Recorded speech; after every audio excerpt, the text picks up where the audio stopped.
9 wants you to know that every 50 minutes, about 1 an hour, somebody dies because of a drunken driver. That's according to the National Highway Traffic Safety Administration. Our Andrea McCarran met one young man at a Maryland trauma center who almost became a part of that statistic. His name is Dillon Lewis, and he was driving drunk. I just remember waking up outside of my truck on the ground, shaking, bleeding, and thinking that was it. And I wasn't okay with that. Shock trauma copies. Do you have any vital signs? We met Dillon Lewis at the lowest moment of his life.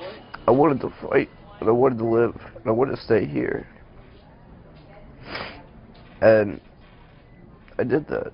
Driving drunk on a cold January night, Dillon lost control of his truck, hit a telephone pole, and flipped over. For some people, they don't get this lucky. They don't get the second chance that I got. They don't get to wake up after their drunken car accident. We met the 21-year-old at University of Maryland Shock Trauma in Baltimore, hours after he was brought in by ambulance, minutes before he went into surgery. I don't want to touch alcohol ever again. I need to take on responsibilities as a 21-year-old. I need to get my act together. I got a call from Shock Trauma about 6 in the morning telling me where he was. Every mother can probably imagine how I felt. Dillon told us the toughest part of this ordeal was facing his mother. The first thing he did was apologize. I was so happy that he was alive.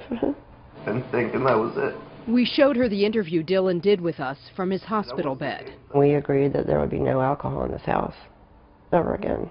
Drinking alcohol isn't for me. I'd rather spend my time looking for things I can enjoy doing sober.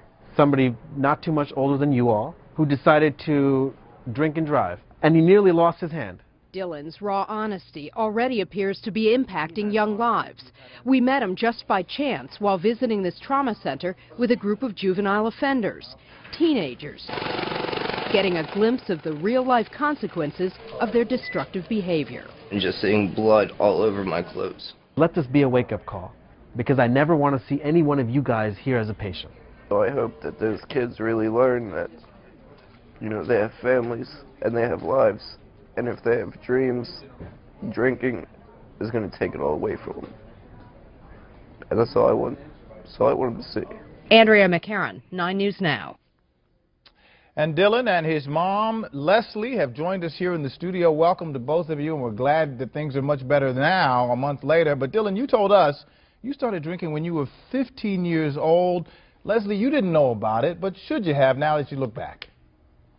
There were signs that I should have seen. His grades dropped off.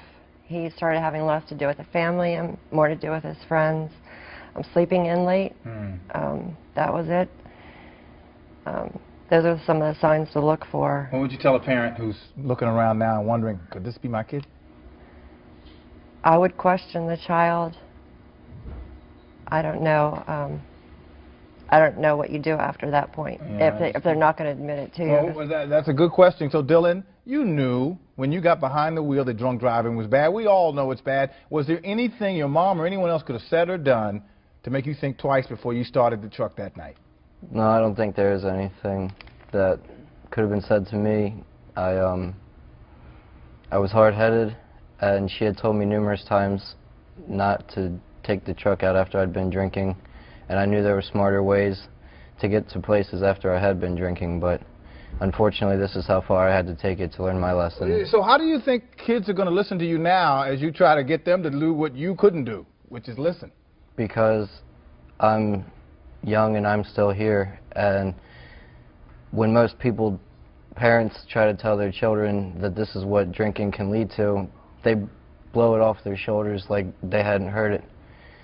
But I hope that when children see this and hear my story, then they can see living proof that drinking can get you into some serious stuff. All right, some key thoughts there, living proof, because we're glad you're still here, and drinking can get you in a lot of trouble. Yes, thanks to both of you. And I'll note that Dillon and Leslie are going to stick around a while, so if there are any parents out there who'd like to talk with them live, online, maybe you've got a young person in your life who may need help with some alcohol issues, you can participate and ask those questions on our live web chat, just go to WSA9.com. You'll see the chat right there on the homepage. Leslie.